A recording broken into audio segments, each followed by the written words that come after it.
You're listening to the VICK757 podcast featuring Dwight Michael Vick talking all things tech.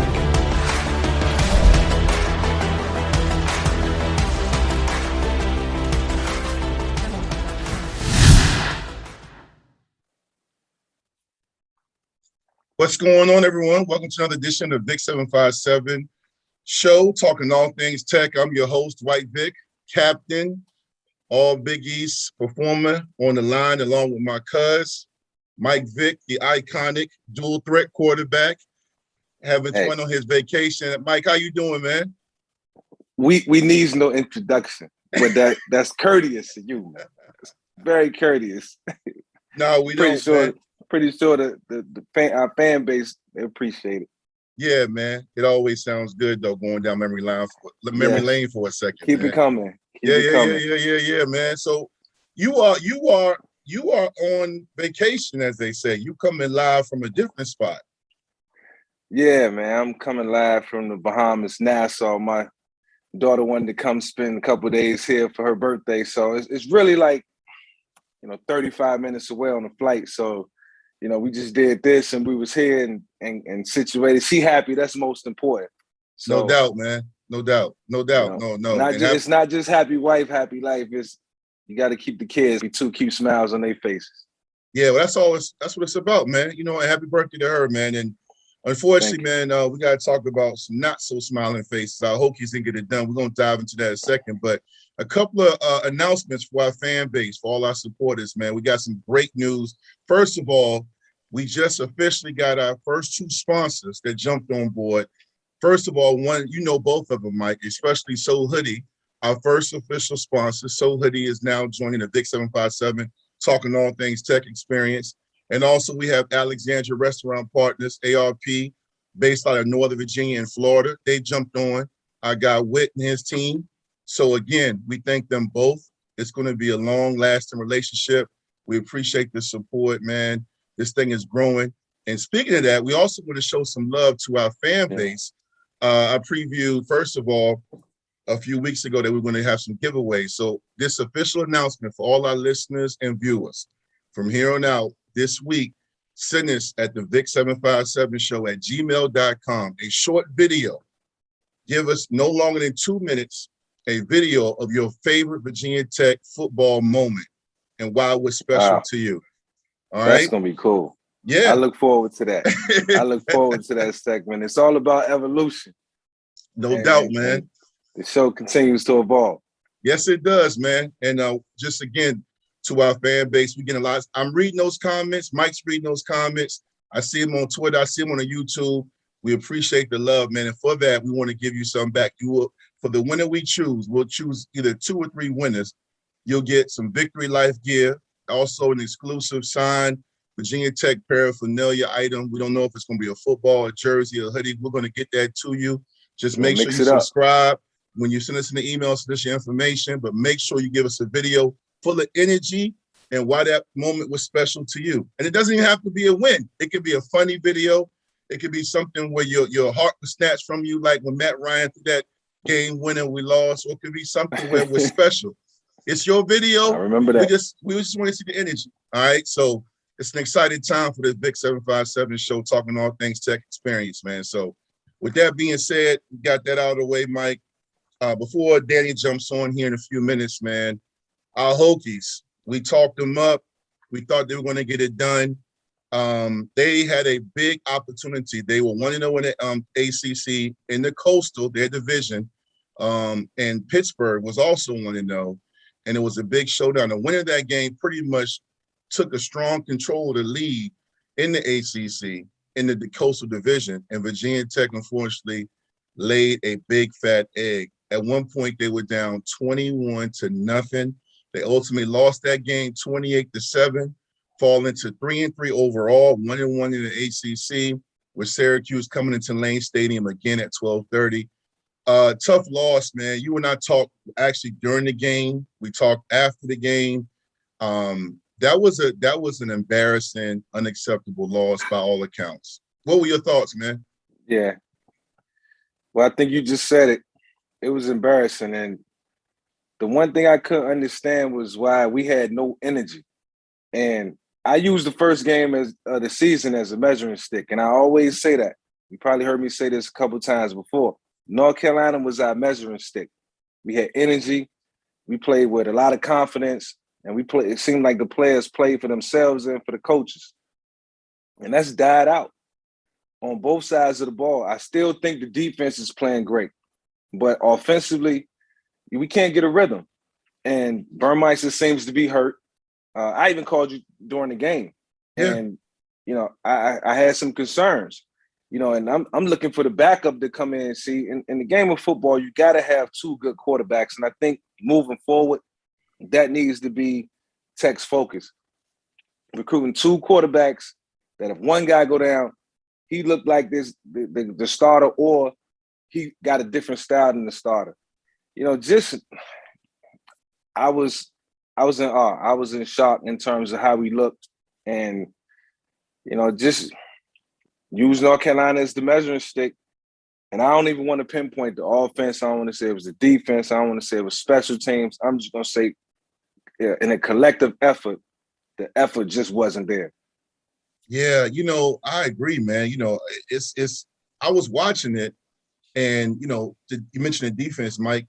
The defense came out, and mind you, and again, this is your territory, quarterbacks. The kid Pickett for Pittsburgh is a 23-year-old senior. So he is on everybody's draft board as far as a first-round prospect. And the funny thing is, he didn't even have to do much.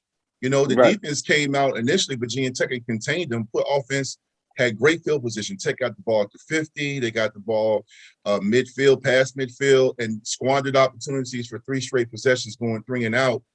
For the game, they barely had over 200 yards off of total offense. And Pickett, once he got in the rhythm, he let the game come to him. He picked them apart, but the ground game for Pittsburgh was working. And it was just disappointing, man, because, again, Hokie Nation showed up and showed out, and they were ready for a win. You could feel the energy as far as the fan base ready for a win. And again, the final score was 28-7. To your point about Brummeister, I was asked on a few radio shows earlier this week, and I'm jumping on one tomorrow morning. Shout out to my guys, Big Sports Talk in Radford. And I'm jumping on it tomorrow, but I was talking to the guys of that show earlier in the week, and they were asking me, what needs to happen. And I said, look, ultimately, everybody's talking about fire this guy, fire Brad Cornelsen. We've talked about this before on our show. At the end of the day, I really feel like, yes, changes need to be made, but I reminded people, I know that although it was eons ago, you were a red shirt. We won a couple of games with Nick Sorensen at quarterback. My whole thing is, when I look at the play, I see drops by receivers. I see illegal men downfield. I see holding calls. I see guys blowing assignments. I see the offensive line not getting pushed. There was a 4th and 1. We tried to sneak it. The center got pushed back. It's not all on the coaches, right? Yeah, it's not all on the coaches. But I'm always highlight the quarterback. It was some throws that was made that was errant throws. Either errant throws, or he just didn't have the arm strength to get it there, or it was an accuracy issue. And I think everything always is going to start with the quarterback. His energy, his moxie, how he comes to the game and how he approaches the game. And touchdowns get the crowd hype. Big hits, interceptions, turnovers. But what's going to happen faster than anything else? A completion, for 25 yards, an offensive touchdown. That happens before anything else. Any other scenarios happen in the game, and he couldn't bring that energy. He didn't bring that for us at home, crowd into it. And so I'm going to put the onus on the quarterback. I'm going to put it on Burmeister right now. And everybody else, when they touch the ball, when Trey touched the ball, he made things happen. He created some energy, but every time the ball was put back in the hands of Burmeister, our offense flooded. And I think that was the focal point of the game. No, you're right. And I think Brummeister's got to play, but I think you would be the first one to say it. And I know fans have been texting me and DMing me on Twitter and asking me even on Facebook about, hey, should Fuente be on the hot seat? Should he take over play calling? Here's my response. I was on ESPN Blacksburg on Monday afternoon, and I was asked about a coaching change. And I'm going to say this on our show for our listeners and our viewers. At the end of the day, I'm interested. I'm going to say this. Whatever needs to be changed, needs to be changed. Frank Beamer, before you and I got there, the AD pulled him into the office. This is documented. This is in papers. Yeah. He said, look, man, you got to make a change within your staff or all of y'all are gone, including you. And Beamer, who is a loyal class act, had to let go of several assistants and bring in some new coaches. I know Fuente loves his staff, especially him and Brad Cornelison. If he needs to take over play calling or be more involved, because that's his specialty. He coached offense at TCU. He coached Andy Dalton. That's where he kind of got his name. He was an OC. He coached Braxton, whatever it is. I forgot the guy's name, the quarterback that went in the first round. That went to Denver. I know who you're talking about. Golly, Braxton. He didn't pan out. He didn't pan out. Lynch. Lynch. Paxton Lynch. Excuse me. I'm sorry. But the point being is, if it needs to be someone getting let go, if it needs to Fuente take over, then so be it. My whole thing is, man, I don't coach there. I'm not in that locker room, but you and I both play ball for a long time. I've seen guys demoted. Lauren Johnson, who was just on our show last week, talked about how Bud Foster told him after a rough game, you're not starting. And he was a starter. So if players are held accountable, coaches got to be held accountable too. So my point on this is, I don't care if the coach is from Jerusalem. I need wins. So it's nothing personal. I just need some kind of change or some kind of spark. Yeah. and I'll say this. And I couldn't agree with you more. And I try to mind my business when it comes to what's happening internally in any program, organization, because that needs to be handled in that setting. Danny said it last week. He was like, look, these might be the most important games of Justin Fuente's career. Mm-hmm. And I never forget that. Yeah. When he said that, we didn't even have to comment. We didn't have to say anything. And I just knew that was kind of in concrete. That's the statements that, needed to be made, and they were made. And we didn't ask him that. That just came out of his mouth fluently. No. And I will say this, when it comes to the culture, when it comes to, the character of men that we try to build within Virginia Tech, sometimes a change of leadership is needed. It's a necessity. And I'm not saying Justin Fuente needs to go. Like you said, it could be him, just making some changes within the staff. That's okay. Mm-hmm. Whoever needs to make that decision, they got to start thinking about that right now. Yeah. Because, Pacers going to run thin with the Virginia Tech fan base. They're not going to continue to want to see this and watch this happen over the next couple years. Yeah, well, you just spoke him up, Mike, and none other than Danny Nokes for his Nokes Notes segment is back here this week to join us, man, to highlight the tough and embarrassing loss to Pittsburgh. D, how you doing, man? What's happening, fellas? Hey, Mike, Daddy. I know what I'm going to get you for Christmas, dude. What's that? I'm going to get you an air fryer so that you don't burn your wings anymore, dude. Hey, get the air fryer, because that'll mean I have two. I got one right now. Dude. Come on, you got to use the air fryer to cook wings. We've got one. Hey. Yeah, everybody was talking about those wings, right, Danny? Yeah, people were hitting me up. It was like, yo, what's up with your cut? I said, nah, man, it was just a bad moment. Yo, it was a bad day. Everybody entitled to have a bad day on the grill. I had a bad day that day. Yeah. And speaking of bad days, Danny, Tech had a very bad day on Saturday. You called it, as Mike just was talking about it right before you jumped on for your segment. That was arguably the most important game in the Coach Fuente era, given last year Tech going 5-6, missing a bowl game for the first time, ending the bowl era streak. It's tough, man. Fuente, look, we can disagree, we can agree, but him and his staff, more so the offensive staff, they're on the hot seat. But I'm not here to get involved in that. This is not what this show is about, even though we keep it 100.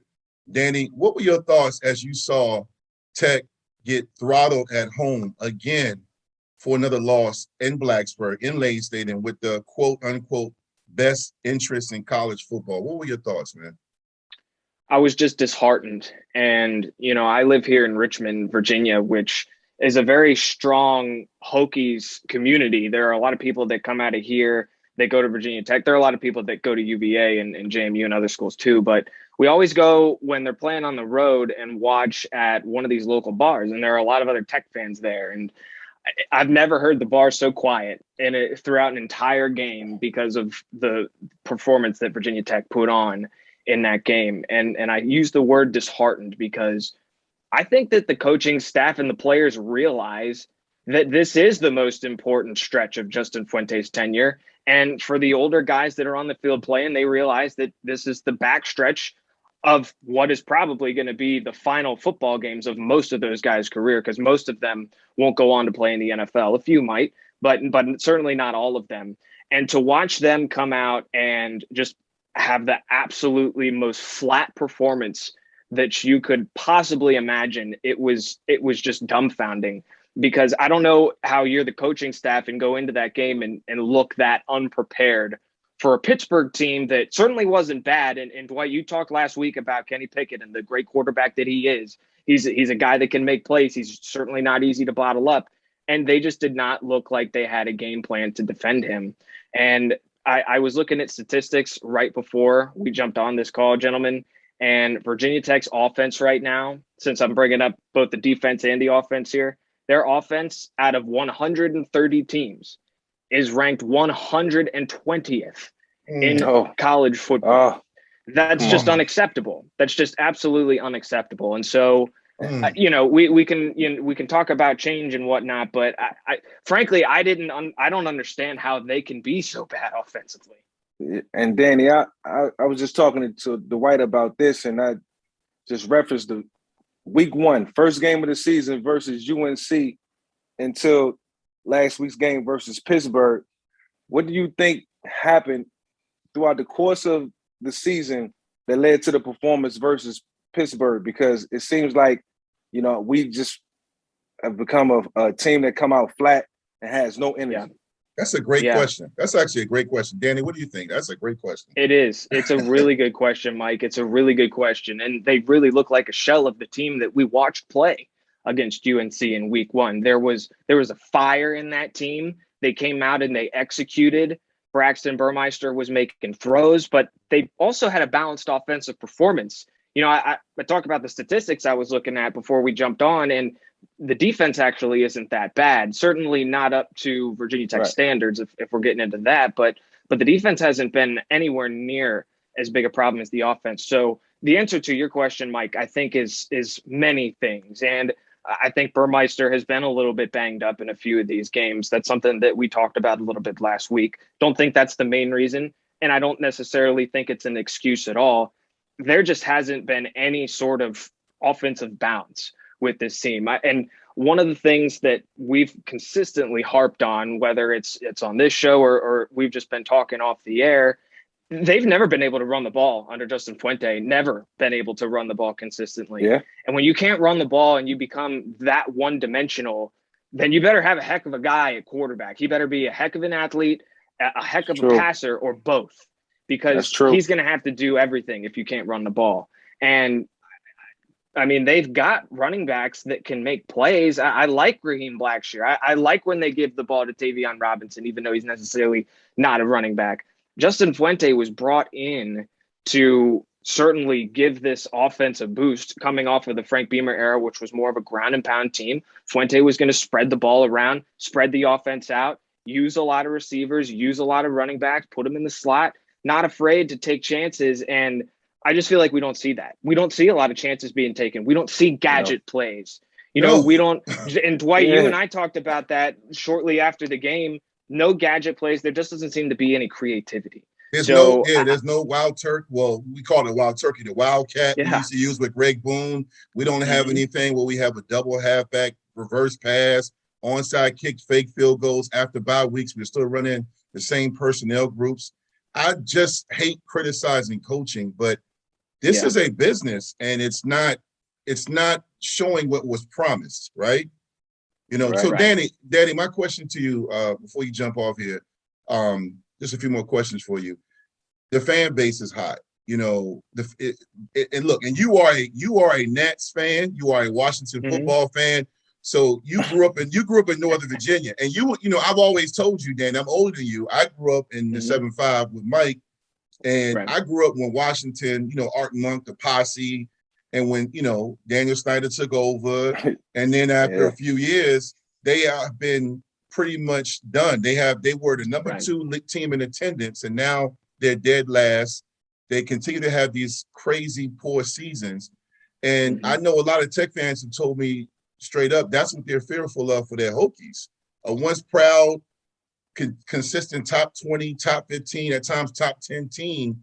The UVA streak got ended under Fuente. You have Hendon Hooker and Quincy Patterson killing it at other schools playing quarterback.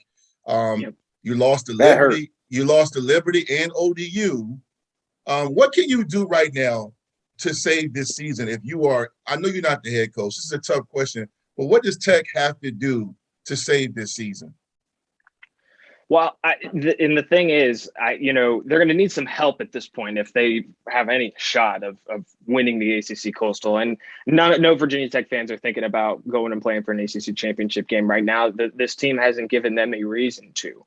So the answer to that question, Dwight, is, well, they got to win. But I think Tech fans would feel a lot better about the way that the season has gone if you saw a complete 180 in the way that the team was able to come out and execute. They don't fall behind early. And there just seems to be the fire that we saw in that North Carolina game, right? They were hungry against North Carolina. They were hungry to beat a team that was higher ranked than them, but what by most of our estimation was overrated. And they were anxious to prove that. They were anxious to prove that Enter Sandman was the best entrance in college football. And that was an electric game, electric atmosphere. It was everything that we had hoped we would see from Virginia Tech. They haven't been able to carry that over. And I think everybody should share part of the blame for that. But, you talked about leadership, Dwight, and you mentioned the Washington football team. Everything that's happened, and there has been an endless list of stuff that's happened there in Ashburn with the Washington football team franchise. The thing is, it's culture, right? And there's that amazing quote from Bruce Allen, the former president, where he says, the culture is actually damn good. And it was not good. And then he got fired, right? And now the emails that are leaking about Bruce Allen make him look like an absolute fool, right? But it's all the culture. And Dan Snyder allowed all that to happen. With Virginia Tech's football program, Justin Fuente is responsible for the culture. And under Justin Fuente, we've watched all sorts of talented players march out. Now, that has been a multitude of reasons, right? And everybody's situation is different. So I'm not going to assume anything about any of those players or any of the relationships that he had with those players. But it's impossible to ignore. It's been happening for years. And you mentioned the ODU game, the Liberty game. I go back to 2016, guys, and this is when we're really going to start to get real, okay?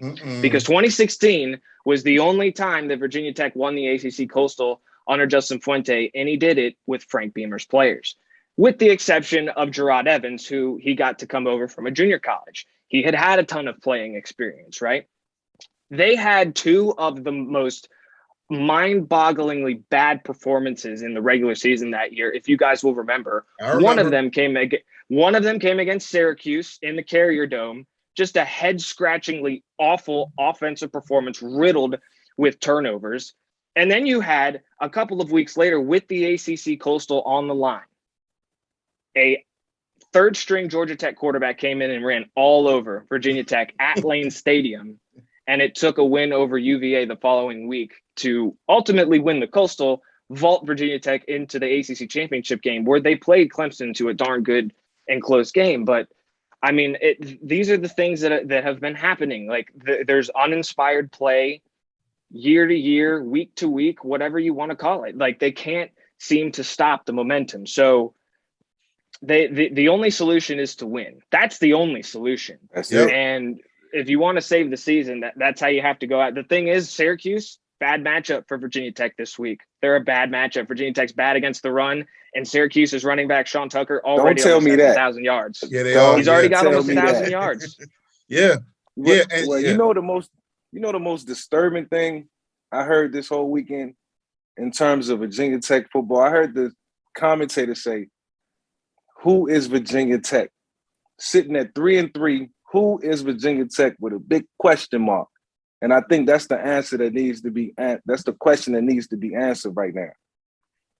It's a great point. You know, they don't really seem to have an identity. That's a great point. Yeah, I heard him say. And I think that's been one of the big problems under Justin Fuente. But here's the thing, guys. I'm going to be right back there this weekend. I'm going to be there in Lane Stadium. I'm going to be there for the Syracuse game to get my heart broken again, probably, you know. But I tell you what, and I heard you, and this can be one of the last things I say here, but Mike, I heard you kind of make a point when I was coming in.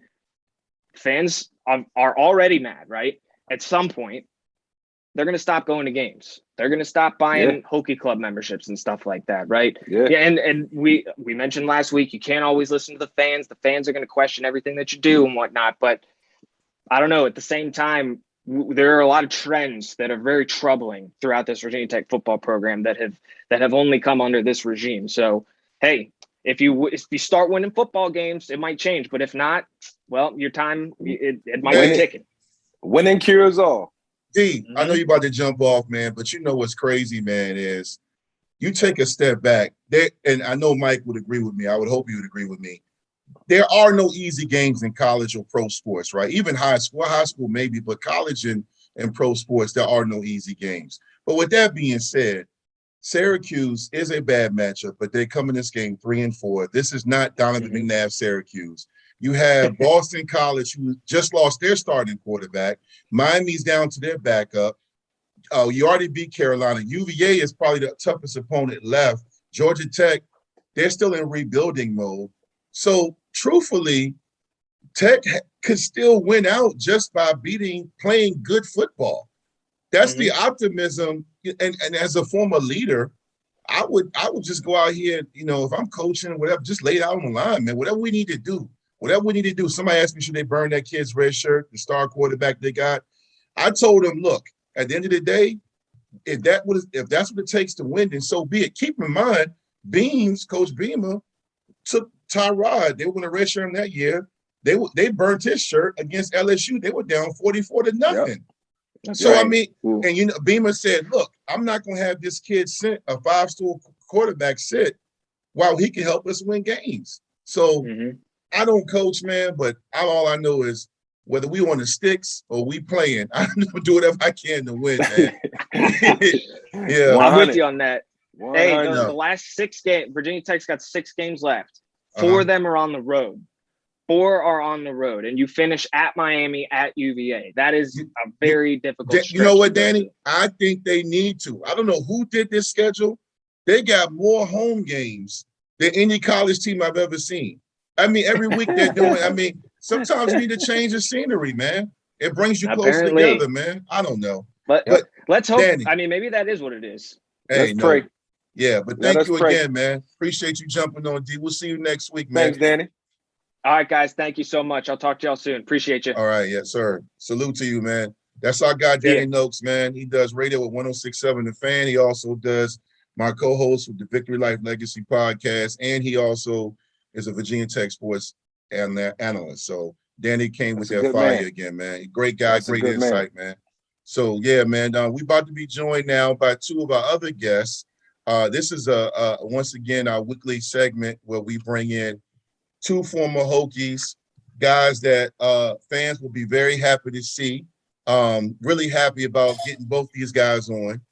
Our guy, Ike Charlton, and Nanthaniel Adibi, the first Adibi at Tech, and Ike Charlton, the first 2-way player at Tech. We're going to get into all of that, man. How you guys doing, man?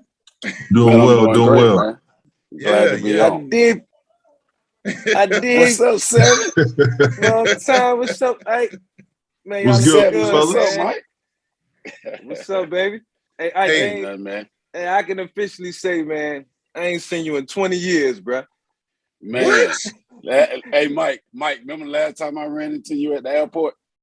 You and the fan was on the way to Orlando. Oh, yeah. You know what? Yep. So it was about 15. Yep. Good seeing you, man. Good seeing you. Know that. You too, Adibi. Oh, yeah. Pleasure, man. Thanks for having me. Hey, first and foremost, I represent the shirt this time. Where y'all at? White. Oh, you got okay. Yes, thank you. Appreciate that. Yes, sir. I appreciate you, man. You know, I gotta get me one. Oh, I got you. We'll talk. I got you. I'm gonna bless you, man. Hey, look. First of all, I'm glad to get you guys on. I can't wait to get your insight because I had to get you off the phone because you were fired up. You had a lot of thoughts. I talked to him after the game, and yeah, you know that. First of all, Ike, I played with you for a few years. Adibi, you came, a few years after me. I saw you at Phoebus, and then you came in at Tech, and you held it down at the end. Shout out to you and your brother Xavier for getting into the Virginia Tech Sports Hall of Fame. He's going in this year, right? Yep. Man. Nice. Congrats. You just got to be a proud moment for you and your whole family. You guys did your thing at Phoebus, did your thing at Tech. He went into the NFL. Now you guys, he's coaching, right? Right. He's at Texas A&M Commerce. He's actually defense coordinator. Okay. Yep. Good. Yep, Real quick, before we talk about Tech and our time at Tech and what's going on now with the program, it is always amazing to me when I hear about Devon Morgan, Ty Washington, Anthony Mitchell, Ike Charlton, Xavier Adibi, all these guys, Lauren Johnson, high school, college, Shane Graham, Torian Gray. That Virginia Tech former player coaching tree is crazy, man. You know what I'm saying? So anyway, man, Ike, I'm gonna start with you, man. Most definitely. What's going on? What's your thoughts about that loss to Pitt? What's going on with the Hokies, man? Just watching that game, I know how hard it is to get a win, being on the coaching side, and I also know what it takes to get up for a game, especially playing Pitt. You know how it was when we played them. It was always tough. And from a mindset point of view, both Vicks, you know what it takes to play a team like that. Yeah. And the thing about what we had when we played, we understood the game. We understood the magnitude, the situation in the game and a lot of that. So watching Tech football right now from a defensive standpoint, just understanding the situation in the game. When should we do this? When should we do that? I think right now, Jay Ham's doing a solid job. A lot of times, when we calling them plays, the kind of magnitude on what's happening on offense. Right now it's like, what's our identity? Right now we all over the place. So that's my take on it so far. Hey, Ike, Dwight, Adibi, I think Ike just said something that really resonated for me. And you all know this. Pittsburgh was always a tough opponent. Yes. I had some of my worst games against Pittsburgh. Sprained my ankle. One day I was struggling. And so, it's I keep saying this word, it's a measuring stick game. When you play Pittsburgh, you either going to beat them and beat them good or you're going to get whipped. And we got whipped last week, which was disappointing. And Adibi, I'm anxious to hear how you felt about just the outcome of the game, within itself. Watching the game, it's tough, seeing what they're doing right now. Like Ike said, it's hard to get a win right now for us, especially. The team that was doing well at first. The first quarter, they was only down 7-0. Late second quarter, throw a pick. They turn around, score a touchdown. They get the ball again, and we got a blown cover. Another touchdown. So we down 21 points going into half when it should have been at least 7 at the worst, right? Yeah, right. And then from there, we just, for the reason our offense is just not clicking, we're not explosive as we used to be. Before, man, we throw a bomb like to Andre Davis. Nobody's catching Andre. Nobody was catching some of these guys that we had before. We don't have that explosive plays like we used to, honestly. That's just some of the issues I see us having right now. Guys, we are obviously, everybody watching this and listening to this show knows we all played and play at a high level. Even before we got to Tech, we were highly recruited and people wanted us. I've always said, when I get asked by many people in the media, when I'm on different podcasts and radio shows, this team is ranked this team is ranked that, or what do you got to do to get a win? I often really hear about leadership. When I look at Virginia Tech, even not just this year, but last year, I look at prior to these last few years that the team that is in Blacksburg, prior to those years, you could turn on the TV, even if it was your first time watching Tech, and say, oh, yeah, that guy's a leader. That's the leader right there. Whether it was a Cam Chancellor, a quiet leader, or you can go back to the days of Maurice Shazo or anybody, right? You had your leaders, and this is not, we had Trey Jones on here. I know he's leading, he leads by example. Dax Hollyfield is a leader, but I feel like ultimately right now, I feel like they're just kind of existing, like playing, like Adibi, what do you think? it seemed as dead flat a lot of times, honestly. And you're gonna have that one person kind of to pick you up. But before, it used to be some of our big plays, especially from special teams, like the big hits, the blindside hits we would get.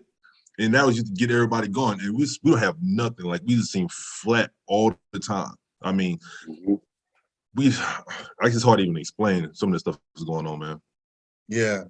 Yeah. Ike, what about you? Well, my take on that again is you know, from a coaching standpoint, I'm gonna speak from that point. You have to, you know, get these guys ready to go. I think Tech has the talent offensively. Matter of fact, I know we have the talent offensively. And what we're doing right now is not getting the balls in the playmakers' hands, and we're not playing complementary football across the board in all three phases. Right? We have weapons. You know, we have weapons, a lot of weapons, but we're not doing a good job of getting those guys the ball. And then again, situations in the game, when to take that shot, you know, when to not, you know, we in the end zone, we get down there and the ball's on the 2-yard line and we're in the gun. That's not, you got to be able to get on the center sometime. I can understand if you're probably at the 5 or 6 yard line, a lot of things you can do. Mike, you can attest to this, just from coaching it from a defensive standpoint. That's easy to coach against that now, because you're going to go sideways, you know. And by the time you go forward, if our linebackers are not triggering and up the field, it's easy to read. So right now, what's our identity? And right now, I just don't think we have an identity on offense and getting the balls to the playmakers, because we have guys on. Again, you look at our offensive line, solid, but again, just consistent football play that we're not getting. And to answer your question, Vic, from a leadership standpoint, we knew back then we held everybody accountable. We knew seven was gonna make a play when Mike came in. We knew back then Al Clark, Jim Drunkmiller. We knew, you know, okay, hey, we may turn it over, we may get beat on something, but the expectations was if one of our teammates came in and said something to you, you don't take it personally. You go out there and you execute. And just like I listened to one of the podcasts when LJ said accountability. Here's accountable. So hey, we're not giving up nothing, you know. So it's accountability that we need to have from a leadership standpoint. And right now, like you said, we got Dax, but right now it just seems like he's searching. He's searching to be, okay, do I make this play or do I trigger here or I missed this play? Because he's been getting exposed the last couple of games in space. And right now we got to get better there. Quick. Hold on, Mike. Real quick, I forgot to mention, let everybody know watching, listening to this show, where you coaching at again? Well, I was coaching up in Canada for the last 5 years. I was with Ottawa, Grey Cup champion there, Grey Cup champion, coach there. We went there 2 times. Right. So I understand, you know, I coached at all 3 levels, high school, pro, and college. So I get it from that standpoint and understanding these kids. And right now, it just seems like there's a disconnect there. Again, I'm speaking from the outside looking in, but just from watching it and being in that environment and knowing what Hokie football is about, I just don't see it. Somebody get Ike Charlton on the staff. Get him out to Florida. I believe it's Carroll City, Florida. You know, I'm not a resident of Florida, but I live there now. I'm a resident of Florida, and I seen some of the talent out there. And our team was a mixture of guys from Virginia, Pennsylvania, New Jersey, and Florida. Mm-hmm. And you got to get some of those guys stirred up in the pot, because we were super talented. I'm talking about super talented. And look, fellas, talk about that. Just the teams that we was on and how talented we were with a mixture of guys from different states. And let's switch gears for a minute, because we know we got to go to bring that back to Virginia Tech. It's got to start in Virginia. No, we got to start in Florida. Speed out this world. What people didn't realize, I know you know, Big Vic, in the year when we played Alabama, I think that year we probably had about 45 guys on the team that was 4.5 or better. Yes, sure. We were speed all the way across the board, right? Stupid. Secondary wise, we didn't have to cover for long. We didn't have to. We knew offensively wise we was gonna punish you. We was gonna pound it down your throat, and then we're gonna go over top of your head with a long ball, right? Yep. Then if we stop you on defense, we're gonna block the punt, right? So we affected the game in so many different ways, and like you said, Mike, we had a mixture of guys from all over, but we competed imagine those 757 battles against the Florida boys, and yeah, those battles we had, Yeah. those battles we had, everything we did for us, the locker room, for us on the field, for us the off season, we compete, we talking trash. After we get off the weight room or off the pitch, we hanging out, and I didn't see a lot of, I need to see a lot of that, man, and. We got right now, we struggling recruiting, man, with that talent because it's out there. You just got to go put the resources out there, man, and start talking to these former players that still have some of these connections down there with, like I do. Although I'm not living in Orlando, in Florida, but I still have a lot of connections at the top schools there that we can still go get those guys, man. We just got to put forth that effort. Yeah, we need them. Yeah, I was going to say we need them, but Mike, that's a great point, man. You talk about the pipelines to certain schools, because if you take a step back and go down memory lane, you had a pipeline from Florida, you had a pipeline from Thomasdale and Richmond, Phoebus, Deep Creek, Oscar Smith, Hampton. Yeah. I mean, it just, Highland Springs with Macho Harris, the Hopkins brothers, Verina. You look at Adibi, right? I remember, because again, and he gonna laugh when I say this, that Hampton Phoebus rivalry, trust me. If you got to that game at 5:30, the game started at 7. You got there at 5:30, you're gonna wait about 2 hours to get in, because that game was 10,000 people strong. And Beamer and those guys on the staff were smart enough to get the DB brothers, the DJ Parkers, all of those guys. I look at the fact you can get talent, but you got to get the talent that meshes well at DB. Wouldn't you agree? Like, you got to get those guys to understand the culture. Because when you were at Phoebus, what did you guys know about Tech? You and DJ and all you guys, right? What did y'all know about Tech? Hard-nosed. Them boys were there hard-nosed. That's actually one of the reasons why I went there, because I knew the people from my area was going to Virginia Tech, and I played against them in high school. So I know they were good, So that really was my mindset. And actually, Mike was probably one of the determining factors when he came to my house to help recruit me. Hold on, what? We just got a wait a minute. Mike, I stopped by the crib. Yeah. Hold up. You stopped by the crib. No, man. Yo. I ain't dropped nothing off, but I just stopped by. Yeah, he stopped by. He just stopped by. Oh, my goodness. I didn't know that. I never knew that. Yo, he came by to see me. Came through, and that really meant a lot. Yeah, so that meant a lot, man, for him to take time out of his schedule and know he's on his off-season, whatever he was doing, to come by and come and talk to me about, Tech and what it was about. And that was definitely one of my determining factors, because it really came down at the end to them in North Carolina. And I think Vick and the boys from the 757, people I played against going to Tech, that was one of the determining factors for me going to Tech. Yeah. Hey, real quick, Big Vic. Hey, Mike, you don't remember when Big Vic dropped you off over at me and Corey's house on your recruiting visit, huh? Yeah, I remember. Yeah, I matured really fast. I was around the big guns. Like, just watching y'all. Yeah, because he showed me the ropes, and before anything, told me what Virginia Tech football was all about. The circumstances that I was walking into and the culture that had been created, and I wanted that. I wanted to be a part of that, and y'all made that happen. All y'all talked about was success that night and where we was going, bowl games, and the bowl game experience. Y'all was fresh off a bowl game. I think it was like the Gator Bowl against North Carolina or something, but it wasn't to y'all standard, but y'all was talking about how y'all wanted to, supersede those expectations and 100%. Take it a step further. And I just wanted to be a part of that. So, thank you. Well, I'll just say this, man. And I'm glad I got Ike on, because Ike and I, when I first met Ike, I knew right away he was a playmaker. I remember seeing him. Once again, there's certain players, when they put their uniform on, the spat, the tape, the socks. Confident. If you gave Ike Charlton a bag of he gonna come out with that bag, he gonna make it sweet. And Lester was stingy back then. Now they got 9,000 uniform combinations. But let me say this. I can't even get a bag. Let me say this on the VICK757 Show, talking all things Tech right now. Ike Charlton was the first to do it, ladies and gentlemen. Before D'Angelo, before Macho. I'm not talking about cover skills. I'm talking about Beamer was like, you know what? And this is back then when Beamer wasn't as open-minded.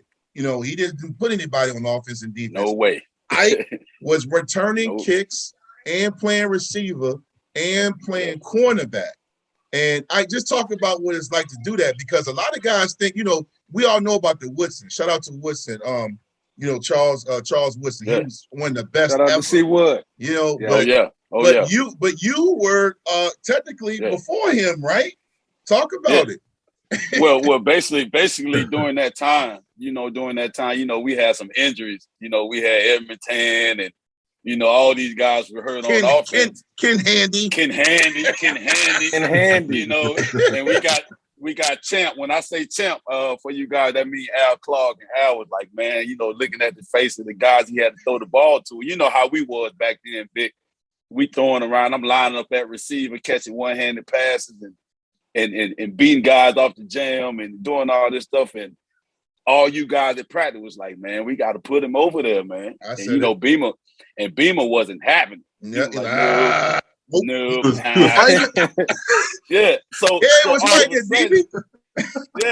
of a sudden I get a call from Beamer. He's like, hey, I need you in my office. I'm like, what I done did, because the guys I hung with every day. I'm like, I'm in trouble. What I did now, over there in the boys club, what I done do now, right? So he called me up and say, hey, the crew. Yeah, the crew, you know how it is. So he's like, man, I'm gonna put you in this huddle. You think you can handle it? I say, come on, Beam. It's me. I've been doing this my whole life. I've been wanting to get over there anyway. But he said, I'm gonna put you in there, man. We went out there, y'all threw me a couple post patterns.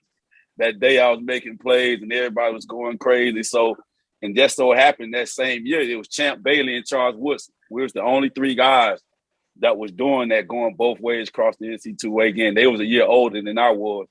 But we both were doing it. Okay. Yeah. Yep. All three of us was doing it at the same time. Charles was more prevalent because he was at Michigan, so we were still getting our footing done. But the lineup in that huddle with you, Big Vick, in that Miami game, and the first play, as soon as I come in the huddle, I get a reverse play, boom, make a couple plays, Carol going crazy, I'm freaking out. And to this day, I come back in the huddle, you slap me on the head, I'm like, okay. Yeah, man. I need a long ball right now. Yes, we had Dwayne Starks over there. Mm-hmm. So again, he come out there. Dwayne shout out Starks, to D Starks. That's my man. Yeah, D Starks. That's my guy. He said, man, I'm 4'3" over. I say I'm 4'3" too. So what? Yes, sir. Yes, sir. I say I'm 4'3" too. So what you saying? Let's go, man. I ran by him, and Champ threw me a great ball, but I wanted to be pretty and run underneath it instead of leaving my feet. And I dropped the ball, man, and the crowd went crazy. I was freaking out. I was mad. But then I came back on defense the next play and made a huge play. And he erased all that. But playing on both sides of the ball back then, Beamer wasn't having all these guys, D'Angelo, them, they got the return kicks. That was what I did. And Beamer would not let me get back there, but he finally let me get back there to return kickoffs. But he would not let me get back there to do punts. And then my first time returning punts, Vic, was in the big game. National championship. So, your first time? That was his first time.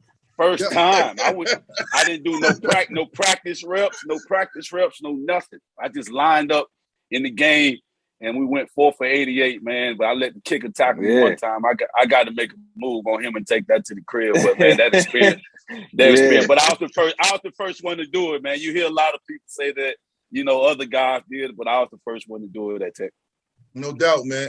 Hey, Adibi, man, when you talk about your time at Tech, man, a lot of times fans, we forget, about the first one to do it, or the first people like Ike's talking about, man. You came in and you had a great career at Tech, opening the doors for your younger brother, man.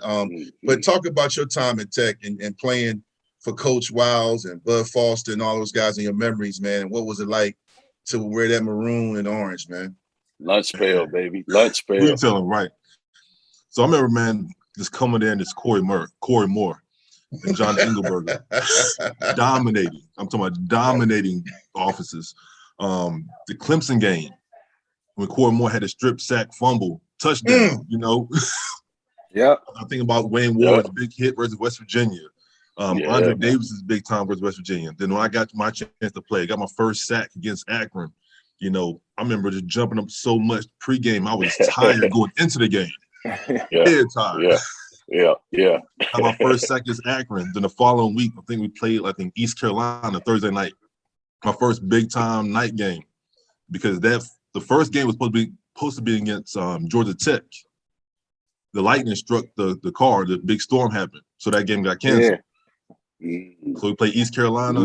I got my first time big time hit versus David Garrard, big quarterback, caused the interception. Man, it just little things like that, man. I just look back on. I kind of miss them times, miss them days. The fellas in the locker room, man, jumping around during the games. Hurting. About to throw up doing winter workouts. I miss all of them. The truth comes out. You hated it during that time frame, but looking back on it, I wouldn't trade them times for nothing, man. I just the brotherhood that we had at that time, the way we put each other, what we fought with each other and against each other. Just have fun, man. Just playing these games, man. I wouldn't trade none of that stuff. Then watch my brother be successful, and everybody else from Phoebus High School as well. I think I'm the first person from Phoebus, I'm not mistaken. It might have been you, or were you before Elon Lewis? Yeah, I'm before Elon. Yep. Elon. Yep. It was a lot of y'all. It was a rack of y'all because it was you, your brother, DJ Parker, Elon, Stephen Friday. Yeah, Friday. Yep. Stephen Friday, and then also I know we're forgetting somebody else, but there was a lot of y'all, man. And that was crazy too. But I think that's one thing Coach Cav used to always tell me. Shout out to Coach Kavanaugh. You got to go get winners. You got to get winners. Because one thing about Coach Wiles, I don't know what he knew about Florida, but that Coach Wiles would come back with a Darius Monroe, a Nate, you know what I'm saying? He was like, where you find these guys? All these crazy athletes. And you were like, I used to look at them. I was like, Coach, man, I don't know if they're going to make it. Coach Wiles was like, oh, they're going to make it. They're going to make it. And and Darius Monroe, he was like 6'5", like 270, run like a 4'4". He was 6'6". He was 6'6". John Engelberg. Driving the caddy around Blacksburg with the two dice and the hanging from the mirror. Listen. Just like we had Coles Colas. He was a 100-meter champion. 100-meter champion in Florida playing DN. Yeah. So if y'all had to pinpoint, say two things, both of y'all, start with you, Adibi, and then you, Ike. Two things that has to happen for the Hokies to finish, with a win streak or just finish in good standing. What do you think has to happen, whether it's on the offensive side of the ball or defensive side of the ball, some things y'all saying that needs to be corrected? Just get a dog in them. That's step one. You got to get that dog back. I think the first two losses against West Virginia and Notre Dame, I think, really took a lot out of them because they're real close. Learn to finish, but get that dog back and get some true leadership going on. I think with true leadership, it will help keep everything on track. But I think the dog and the leadership is the two key concepts right now, at least for me, my point of view. For me, man, respect the situation. Respect the situation that's at hand, man, and understand that it ain't over. It's just we played 6 games so far. 3-3. And we 3-3, and it's still time to get around because the key games that are coming up, divisional games, we got to win them. To be honest with you, I think we have to win out, which is tough. But we can get that done. We just play complimentary football, man. And like Adibi said earlier in the cast, we can't give up the big play defensively. We can't do it because if we give up the big play defensively, offenses keep the ball, keep time possession, man, that hurts us because right now, until our offense gets some type of rhythm, the way we can get some consistent movement and consistent points, and to put threats in guys defensively, we got to be able to know when to go pull the trigger and when to not do it. And right now, I just think we got to play complementary football in all phases. Don't turn the football over and play with pride, man, and understand the magnitude that the goals are still reachable if we go out there and do it, especially with a down Clemson and the way the other teams are in the division. You knock off a Wake Forest or something like that, and things can take off. I love it, Dwight. man. Yeah.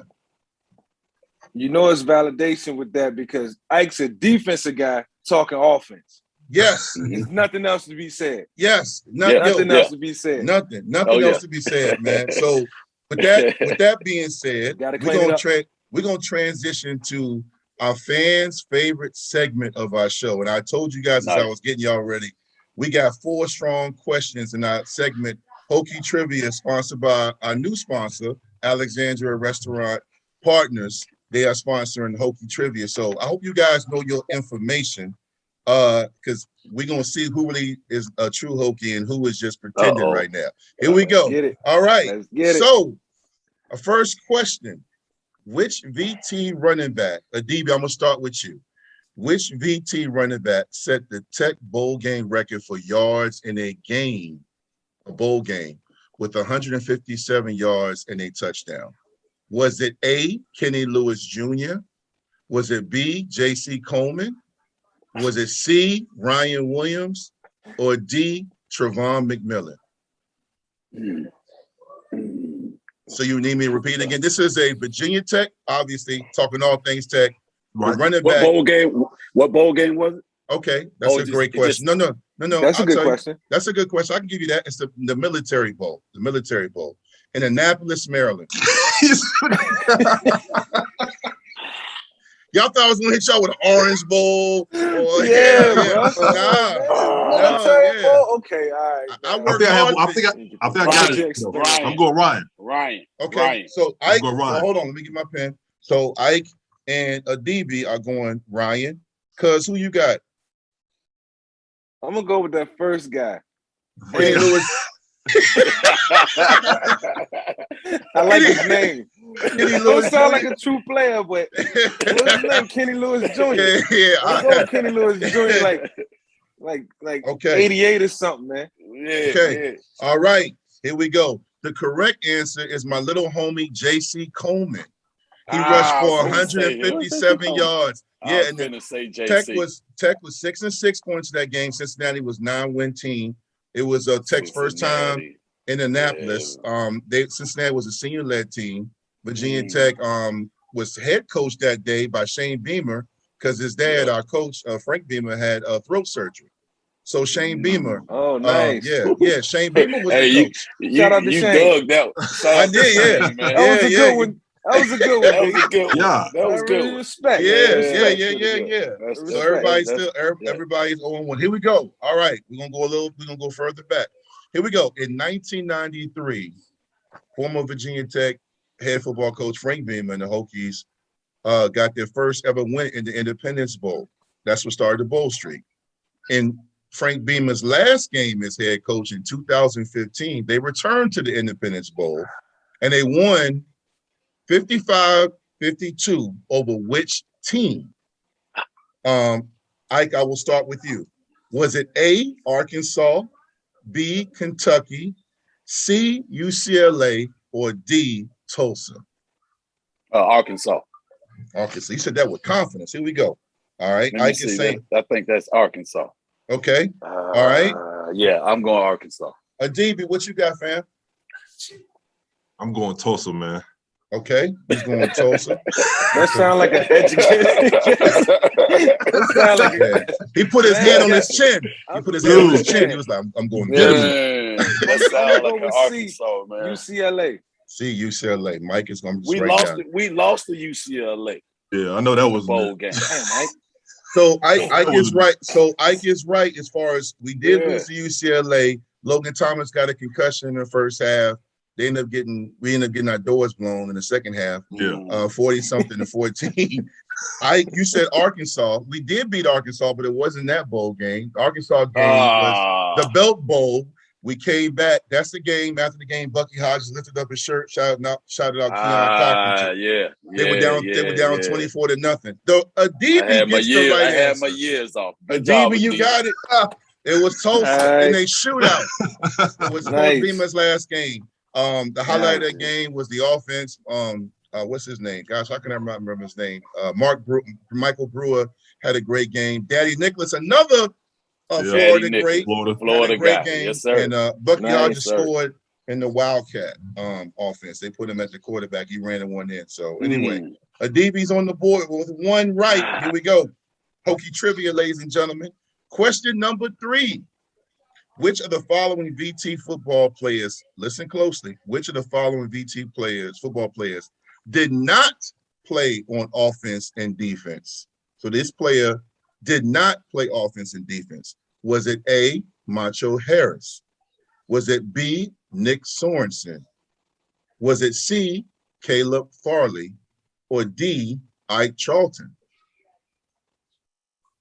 Who's going first? Hey, I need you to be a little bit more specific because Nick with me, and Nick played offense and defense. So Nick played both sides of the ball. He started at quarterback, then we switched him to free safety. So, Macho. You said did not play both ways? Did not play both ways. Like you saying Macho. Again. Macho Harris, Nick Sorensen, Caleb Farley, and Ike Charlton. What about in a game? Huh? In a game? What you do? You try to get He wants you to just tell him the right answer, don't he? That's all. I'm gonna say Caleb. I'm gonna say Caleb Farley before y'all start this whole conversation. I'm going Caleb too. Caleb. Yeah, I'm going Caleb because Caleb came in as a wide out and we switched him over. I'm going Caleb. Caleb Farley. Caleb Farley. Caleb, man. All right, that's your get healthy, man. That is your final answer. Yeah. Yes. You guys are correct. It's Caleb Farley. Yeah, it's a tricky one. Yeah. Like you were answering the question. You were answering a good one, D. Hey, you were like, Nick, I couldn't tell you, but you're right. Nick did play both ways. Tricky thing about Caleb, he came in and started off as a receiver. And he got hurt. Yeah, he never played. They moved him to cornerback. Yeah. Bud Foster went and got him. Yep. Yes, sir. Yep. And he in his Bud, first shout team, out to Bud. Shout out to Bud. That's who recruited me, man. Mm-hmm. Bud and Beeman got on that plane and came on down there in Orlando and scooped his quarterback up, man, and come over there and play some defense, man. Shout out to Bud Foster. No doubt, man. Last one. So, Adibi, you got 2. Everybody else got 1. Here we go. The highest scoring Virginia Tech team in program history in terms of total points in a season with 490 points scored.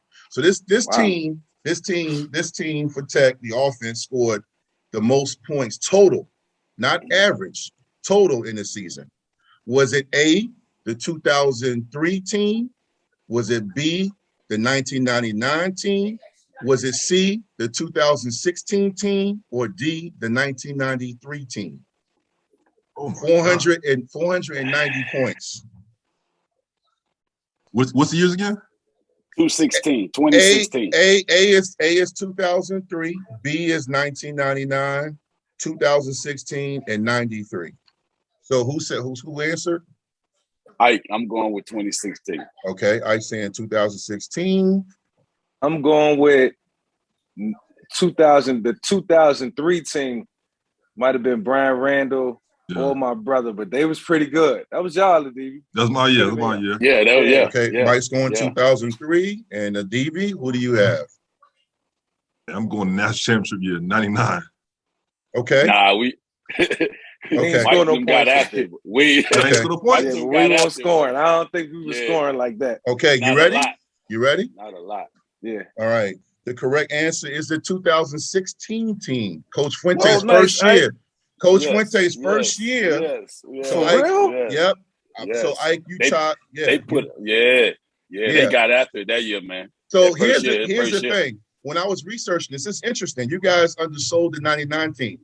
The 2016 team scored 490 points, but the 1999 team scored 455 points. But y'all average 40 plus points a game. Yeah, Mike can put it up. That's because we whipped Syracuse 63-0. We were scoring on defense. Because that one game, Ben Taylor scored 2 interceptions for a touchdown against Temple. The 2003 team scored 460 points that year. That team with Adibi and Marcus and Brian, that team was loaded. And Adibi, we tricked that year off, man. Adibi, everybody that comes on here, I always say in the NFL locker rooms. We had Brian Randall on. I told him, and I've said this on Twitter, I've said this on radio. That 2003 team was one of the most talented and most disappointing teams in Tech history. You said that a couple weeks ago, Dwight. Yeah, bro. Yeah, man. Hey, guess who? Pittsburgh. Pittsburgh. West Virginia. Pittsburgh, West Virginia. Yeah. I said this year, funny, Adibi, you said that. The younger generation of fans didn't understand. I said, this season reminds me, I didn't say this season, I said this schedule. I said it has a Big East feel to it. They're like, what are you talking about? I said West Virginia, Syracuse, and Pitt. Because that was those teams that we used to play all the time, man. So anyway, great job, man. I dug deep, but y'all rose to the occasion on a few. Like it was a little tricky. So we had the last part of our segment, guys. This is the last part, man. This is our Soul Hoodie Hokie shout out segment. We end the show, man, with your final thoughts. You can shout out any Tech player, current or past, a coach, even a Tech alumni. You know, you want to shout somebody out, man. Show them love, man. Maybe someone you that inspired you, somebody you miss, somebody you just want to shout out right now because they're on your heart, man. Ike, I'll go with you first, man. Who you want to give your real quick, real shout out to both you, to you, Big Vic, and to your movement, man, and what you've been doing. I've been watching from afar.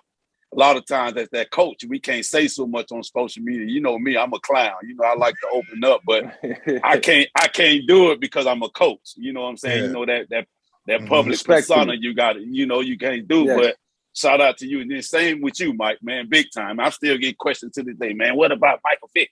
I say, man, let me tell y'all something, man. That media stuff that y'all heard about, that ain't who he is. You know, I know who he is personally. You know what I'm saying? So shout out to you. Shout out to what you doing, Seven, man. And I appreciate that movement you doing also, man. And just everybody that I played with, man, that's having success out there, continue doing it. We lost some fallen soldiers, Keon and Big with Bags and those guys that still on us right now, man. And like I say, shout out to all the Hokies, man. We got to find a way to get together, man.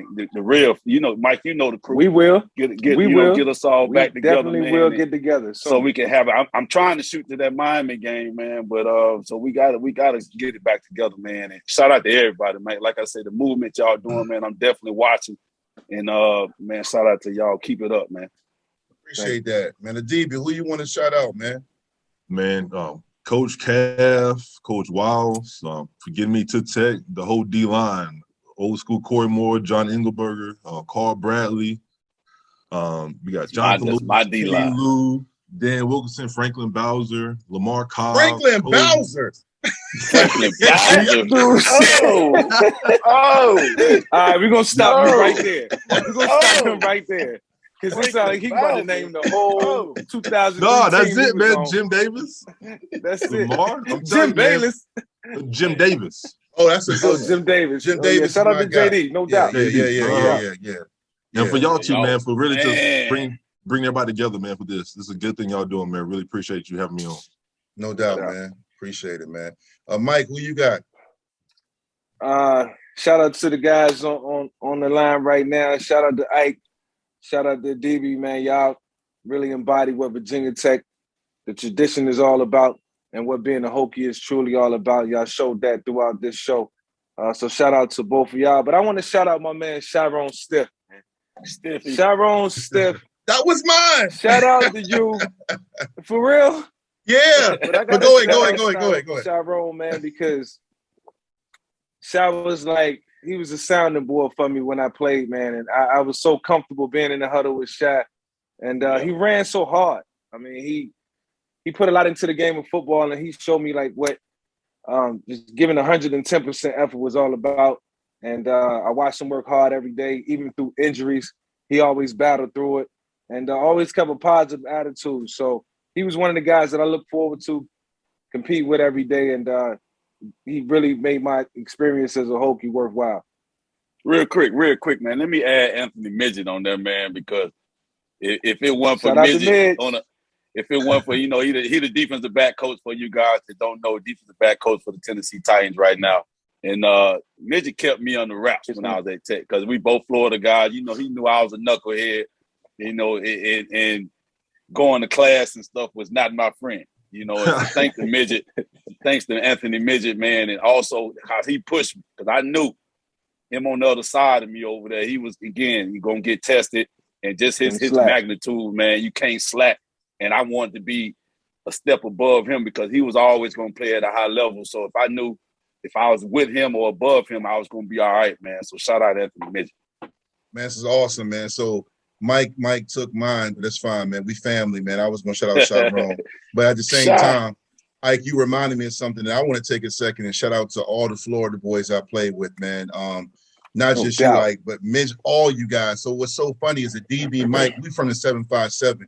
And even now, I don't care if it was the 70s, the 80s, or even right now, we feel like you put us anywhere on God's green earth, we're going to be like, hey, we the best at it. And when I met you, when I met Torian Gray and all you guys from Florida, man, you know, everybody, y'all were the same way, man. It was like we had the same mindset, man. Yeah, TP. Yes, you know what I'm saying? So I want to shout out all the Florida guys I played with. Y'all mentioned Coles and my guy Nate Williams. All those guys, man, you know, you guys were built just like us.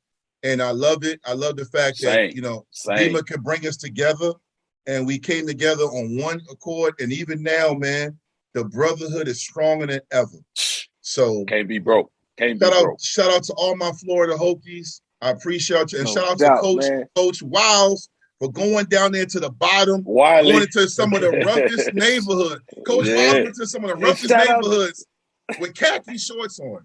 Shout out to Thenis. Thenis with the gold tooth.